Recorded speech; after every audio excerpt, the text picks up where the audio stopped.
Welcome to this episode of my VA disability claim. All right.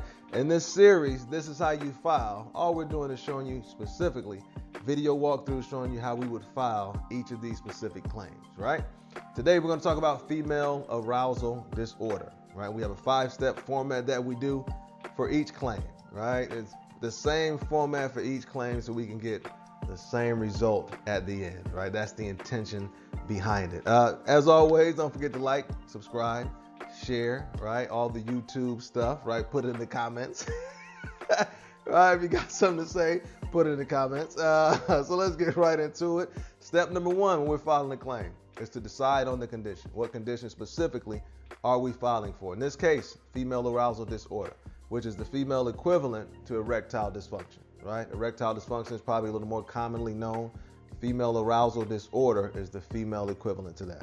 Step number 2, 3 elements check, right? We check to see, are the 3 elements in this claim strong or weak? Is this a strong claim or is this a weak claim? For this one specifically, just like erectile dysfunction, it's normally secondary unless you were diagnosed with it while you were in the service, right? More likely than not, it's going to be a secondary claim. That's how we're doing it in this specific scenario as well. So step number 3, checking the rating schedule is not important for special monthly compensation. When you want to see how much they're getting paid, you can check the regulations for that, but the rating schedule is not going to give you much information. Step number 4, we're going to show you that claim statement, right? We use the guidebook to get those answers, take those answers, put them in the template, and then from there, we pump out that statement. We're going to show you that statement. Then step number 5, we're going to put it on the forms. Just copy and paste that magic language from the statement and put it right onto the actual forms that you can send up to the VA. Keeping it quick, simple, 8 minutes or less. Let's get right to it. Okay, so here we are at that rating schedule, all right? So what we're looking for is female sexual arousal disorder, all right? So we just go to Control F. We can just do arousal, right? I'm pretty sure, okay, there's 3 other instances of the word arousal in here. Female sexual arousal disorder, female sexual arousal disorder. Now, just like erectile dysfunction, it doesn't give a full explanation of the condition, all right? But what happens is when you get rated for this condition, you get that 0%, which is special monthly compensation, all right? So again, we just come to the rating schedule just to verify that female sexual arousal disorder is indeed a service-connected disability. All right, now that we see this, we'll just go back to finish out that statement, right? This is a secondary claim that we're filing secondary to our mental health condition. Let's go check out the statement. All right, and then here we see that 3-element statement, huh? Again, we just used the before you file guidebook. We took those answers, put them in the 3-element statement template, right? And then from there, this is what we end up with, the 3-element statement. This one, again, is a little unique because it's a secondary claim, right? With secondary, you're going to need that medical opinion of someone saying, yes, I believe this is secondary to that service-connected condition. So this one is important to speak with your doctor about, all right? But again, laid it out, simple, easy. All we do is copy and paste this, and we're going to take it and put it right on that 4138. Let's get to it.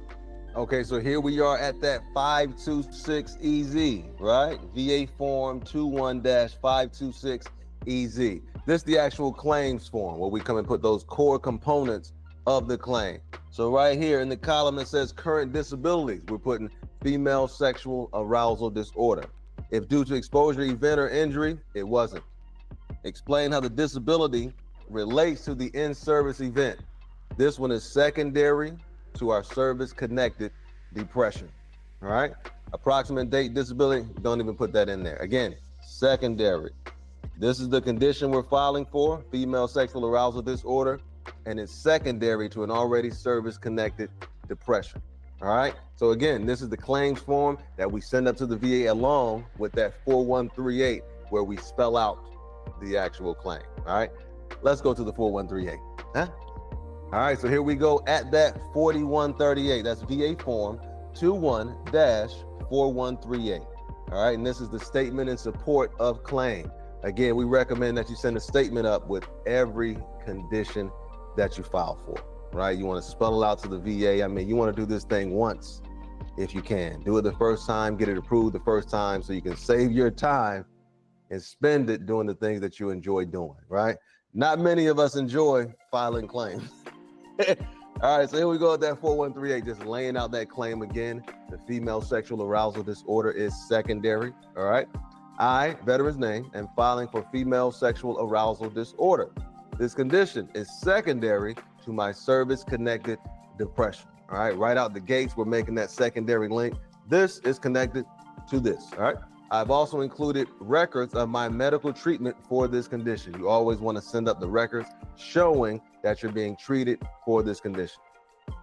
I've also included a medical opinion from my physician. Now, this part right here is key, right? When you're working with your doctor, let them know what's going on. You always want to have a good rapport with your doctor, a good relationship of honesty. The doctor is literally being paid to help you, right? Don't get confused. It may seem a little drug dealerish at certain points.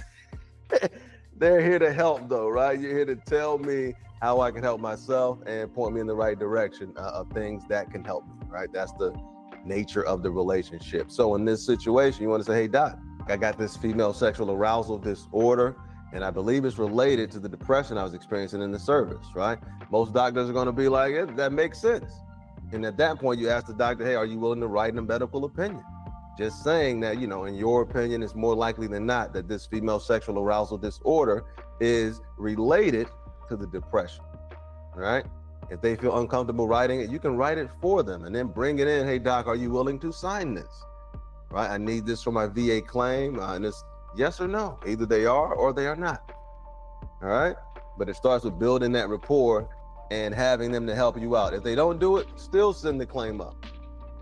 All right? Try to get the medical opinion, but still send the claim up. All right? And you may ultimately need the medical opinion, or it may be to the point that they've seen enough of these cases where they just go ahead and stamp it. All right, but this is that 4138 along with the 526EZ. This is what we send up to the VA. Remember, this is a secondary claim, so all we need to do is show that there's a connection between this condition we're filing for and the service-connected condition that we already have. That's it, man. Hey, learn the information. Use the information. If you deem it to be valuable, share the information. Huh? Don't be selfish, Brody. Have an incredible day.